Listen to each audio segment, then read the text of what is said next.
Yeah. So we were just talking. Well, first off, welcome in. Thank you. Thanks for coming. I know dude, I know in the trades it's so hard to be like, all right, I'm going to go do an hour of this when I could be, prospecting or doing jobs and stuff like that. So we hope that this turns out good for you and you can use it to market the business and all that stuff. All we want to do is talk about your business and show how great y'all are. So we were just talking about how in the last year or so you started making decisions like, all right, I'm going to do BNI, I'm going to try this, I'm going to try that. How's BNI been for you? It's been great. Yeah. I guess the best thing about it is meeting new people, learning some new stuff, networking with some more, because it's always good to network with some people. Because you get in the trades, we get so swamped into what we're doing. Yep. And then we don't see what's outside. Mm-hmm. And you miss a lot of opportunities, which I say that. I mean, if you're swamped, you're working. But other opportunities, other people, it's great to know and learn from. I mean, we all need to learn something. Dude, exactly. It's like, and then that's how you keep growing and scaling the company. Yeah. Do you guys have guys that work for y'all, or do you do all the work too? I got 3 part-time guys. Nice. I downsized in 2020 for obvious reasons. Kind of, and some of them not as obvious. Some of them I just needed to downsize for. And so I've been on a slow, gradual process of, a midlife crisis maybe, of where do I want to go in life, what I want to do, do I still want to do what I'm doing, and so I've been in a slow, gradual process of where am I going? How do I want to see the future? And I learned a lot the decade before that, and kind of want to baby step it and figure out what's the optimum way I need to be. I love that, dude. I think most people don't think that way, and they get 20 years down the road and they're like, I hate everything I'm doing right now. I messed everything up. Yeah, exactly, right? How many years you been in business? I've been in business since 2013 officially. Wow. Now, I basically ran a business for 6-7 years while I worked at another company. Yeah.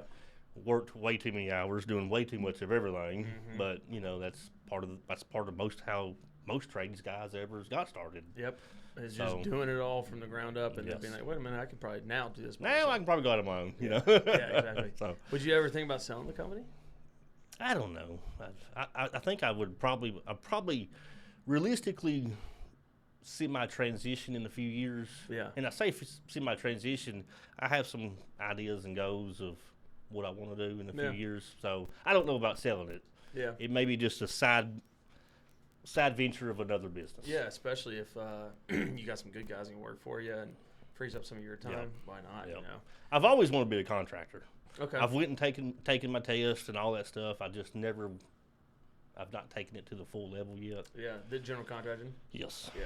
So you ever do the full jobs? Yes. Yeah. Residential, commercial? Probably be mainly residential. Now, small commercial build-outs would be fantastic. Yeah. But so that's my vision. Okay. Is that what you guys do most right now? Is new builds for MBK? No. Pre-2020, yes. Okay. Pre-2020, I did nothing but custom homes. I didn't touch. I didn't touch nothing else.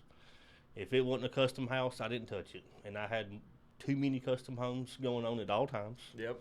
Which are fun and challenging at the same time because you never know when you're going to finish. Yeah. They never finish because they just drag out forever, and it's constantly changing. And it's I at that time I enjoyed what do you want? We're gonna do it. Right. The unpredictability. Unpredictability. We have no guidelines of we're trying to cut corners here or that. Let's make it nice. Because it's the custom build. They want it done the way they want it. Do it. And that's cool. So that's what I did pre-COVID. Now I only do a few custom builds a year. Yeah. Do a lot of service work, a lot of just custom crazy stuff. A lot of stuff where I've been in Nashville. I've been in Nashville my whole life, but been doing electrical in Nashville for 25 years. Right. Okay. There's not much I hadn't seen. Big in time. Nashville. Yeah. So what I've learned in the last few years is, not that I'm special, but people with my knowledge is few and far between. So the service work has been semi-easy because I've seen it and done it. There's no job you're going out to right now that you don't know what's going on. 9 times out of 10, I got it fixed in my head before I got there. Just through talking to the customer. Just by talking. So I've seen it too many times. It would be fun to go up on a job where you're like, I don't know. This is interesting. That happens sometimes. Yeah. Very, very rare, I imagine. But it's, you go to enough houses, stuff surprises you a few times and go, well, that's how that happened. Yeah. So, what's the most common service? Like, what's the most common job you get? Most common little service call is outlets not working, switches not working. Gotcha. That's the most common. Then you start getting into lights flickering, surges on your house when you turn certain appliances on. That happens a lot in Nashville. We have a lot of old power lines. A lot. And is that so that when that happens in a home, it's more of an issue of the power lines? There's not much you can do. Most of the time, it's the power company. And how do you determine that? Well, for me, it's somewhat easy. It don't take that long because I've done it. I do it every day. You go in, you look at a few little things, check some voltages on a few things, turn the heat and air on, turn the stove on, turn the dryer on. Check your voltages. When them voltages start fluctuating, that tells me already it's the power line. 9 times out of 10, it's squirrels that chews on the power lines. No kidding. It is. So the city has to come out and fix that. The power company will come replace the line for free right then. Are they pretty good about that? Dude, I can call them, get them on the phone. 9 times out of 10, I got a truck there within an hour replacing the line.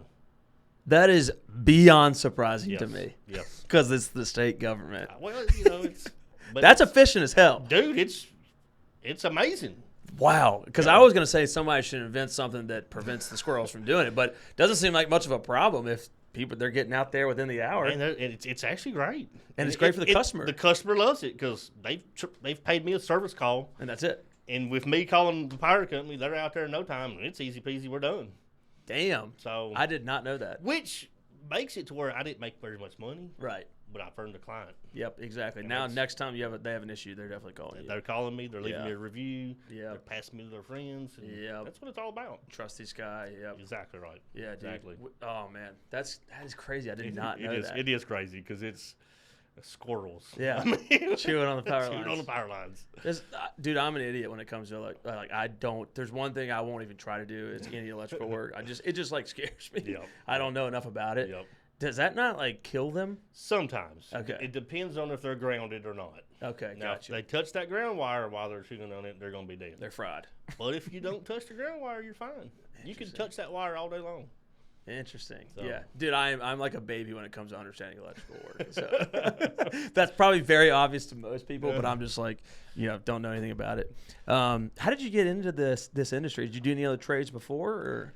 Well, kind of, sort of. I mean, as a teenager, I did several different trades to earn a couple extra dollars. I mean, but it really was just a happenstance. Now, I say a happenstance. I went to ITT Technical Institute for a little while because I thought I was going to go back to school at an early age, even though I was like, I'll go try this out. And of course, I'm not a school guy. Yeah, I hate it too. And then, so the job I had at that moment was I was doing low voltage work.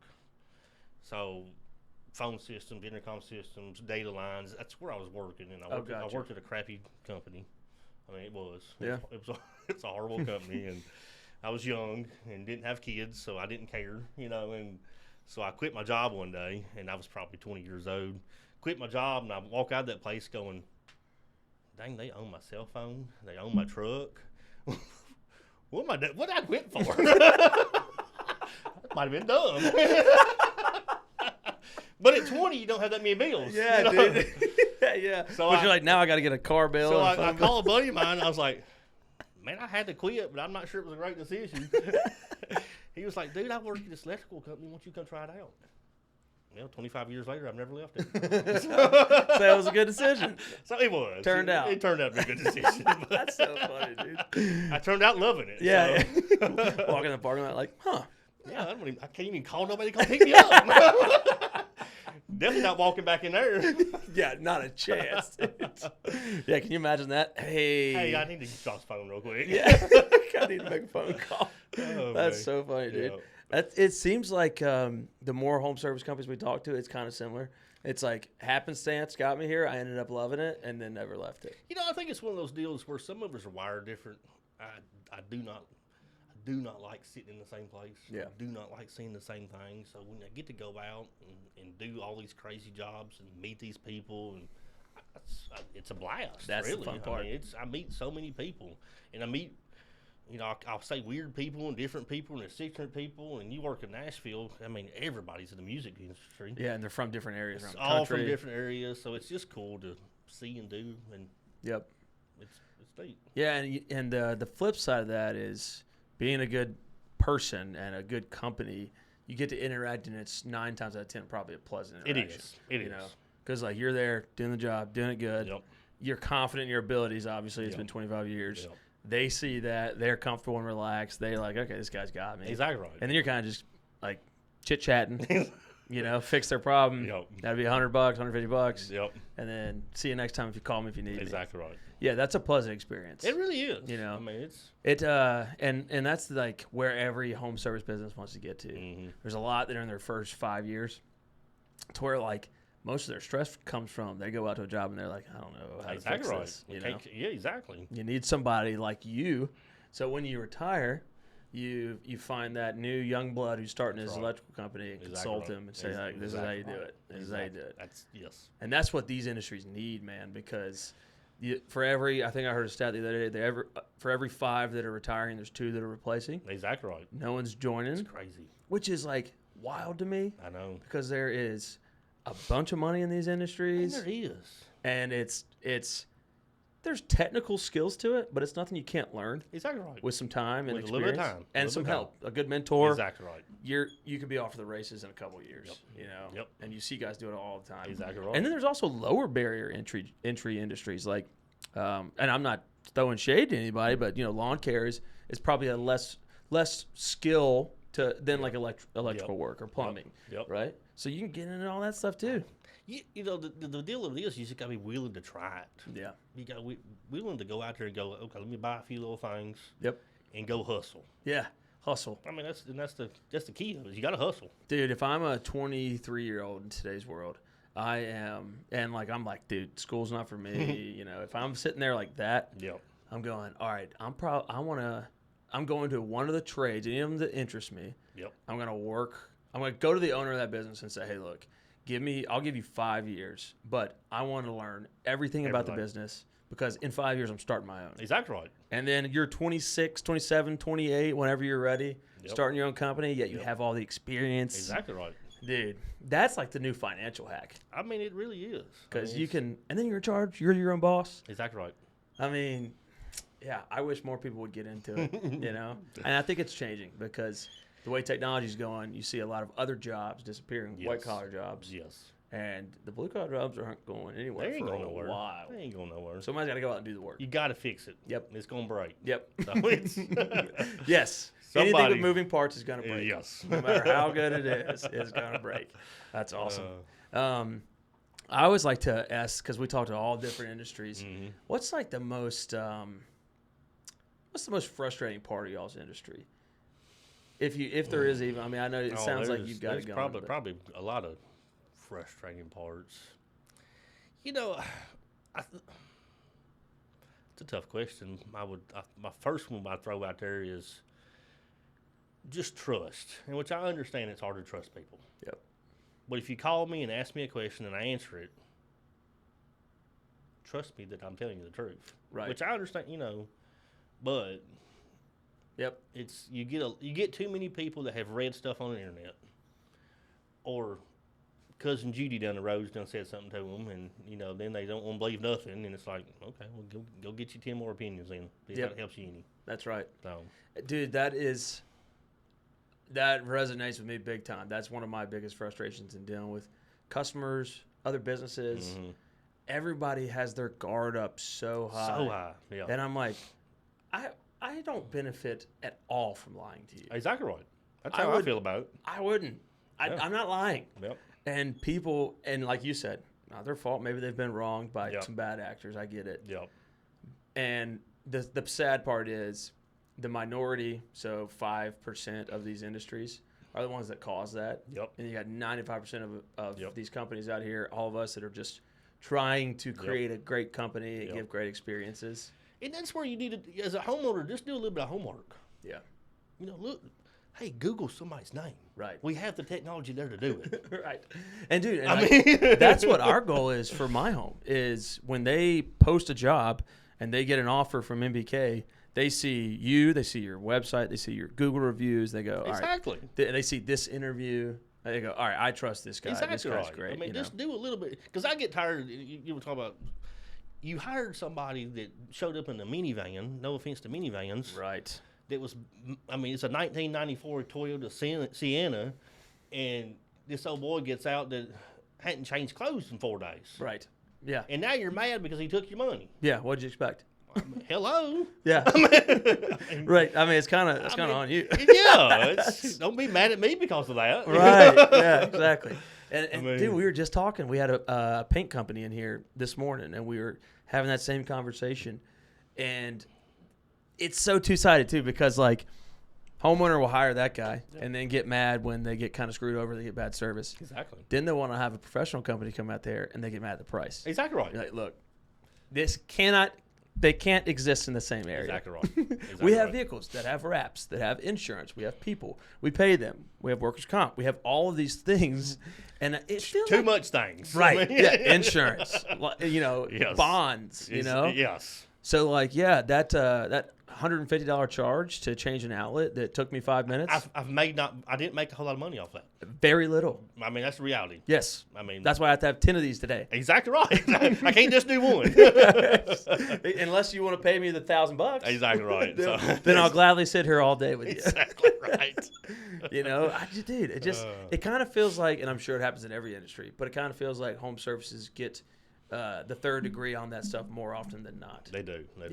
And part of what we like doing these is exposing how great these business owners are, and truly where their head lies, and truly where their intentions lie. And I think it's cool. I think that's a good way to, because people do need to see that. Yes. Especially the social media world now. Yep. Because pre-COVID, I did very little of anything on social media. Yeah. Didn't really need to, but also didn't care to. Yep.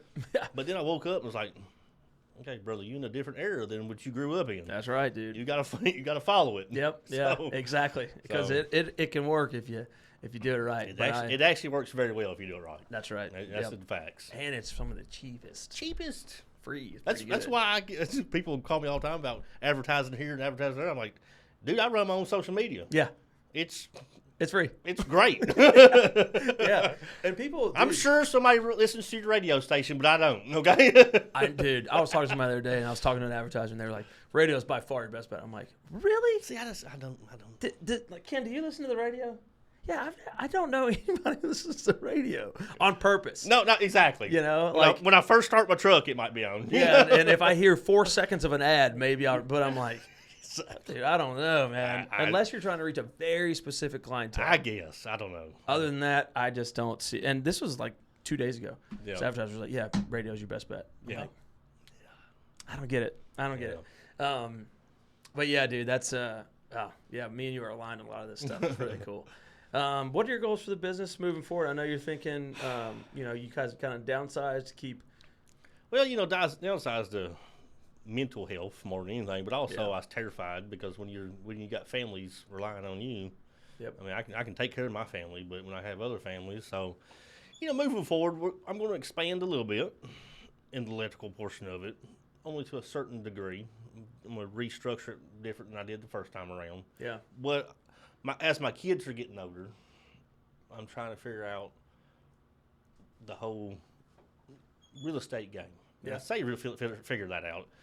I want my kids to dive in, to be the general contractor, but also house flipper, stuff like that, to help them succeed in life. Basically, you guys can create this own inner circle of inner circle. That's what I'm shooting for. Yeah, that's my thought process on it. I mean, super doable, dude. Yep. I mean, the license, and then beyond that, just like, as you said, grind. That's right. That's all you gotta do. Your kids want to get into the industries.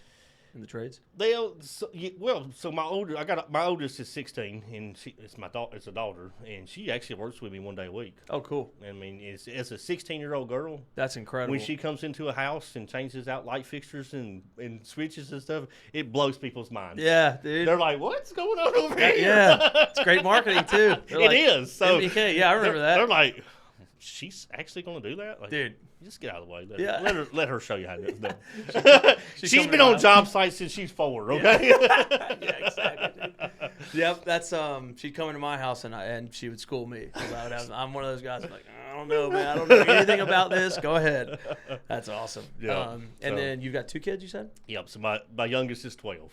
Okay, gotcha. And she showing any interest at all? A little bit. Yeah. They both have interest in houses and design and cool, that kind of stuff. Well, dude, that's such a unique play too. It really is. And like both of them being females too, sisters. Yep. That'd be a great business. That's kind of what I think. I know a lot of, not a lot. I know like a handful of female general contractors. There's not many, and they do a ton of work. Exactly right. Because of that. Well, a lot of people feel comfortable, and they do good work too. I'm not trying to disparage their work, but there's a lot of people that feel comfortable with the female. Yeah. Because let's be real, there's a whole lot of contractors out there, and a whole lot of tradesmen out there that are rough around the edges. Big time. And they also don't know how to speak in front of a person. Yes. Because being a tradesperson, if you're not a chameleon, you're not succeeding. That's right. Because you got to know your audience. Yeah. And you got to know how to talk to them. Big time, dude. Or you have to hire a sales guy real quick. Exactly right. And you probably can't afford that at the beginning. So. Exactly. So. Dude, that's a really, really good point. And that's where some of the stigma comes from. Well, it is. You know? It is. You're like, I got a contractor come out, and I'm going to describe this guy I used to work with, and I used to refer. And to a T, this is him. Yep. He, cowboy hat, was probably 20 years younger than he looked. Okay. Lived a hard life. Smoked a ton of cigarettes. Yeah. And had a gun on his waist. Oh, Lord. Going to somebody's house. And I mean, dude, whatever. What? If you do good work and you're nice to people. There's a lot of people that own guns. Oh, yeah. I'm one of them. Me too. So I wasn't going to say nothing because I keep a lot of political and a lot of personal stuff. It's my business. Right. And if you're in the trade and you don't have a pistol in your truck. Yeah, you're probably messing up. Yeah. But I'm not going to carry it in the house and show it to somebody. Right. Or just conceal it. Conceal it. He had that thing. He had it out, proud. Because there's a lot of people that's anti-gun. Yes, exactly. And that's their business. 50% probably. Exactly right. And I still want their business. I do too.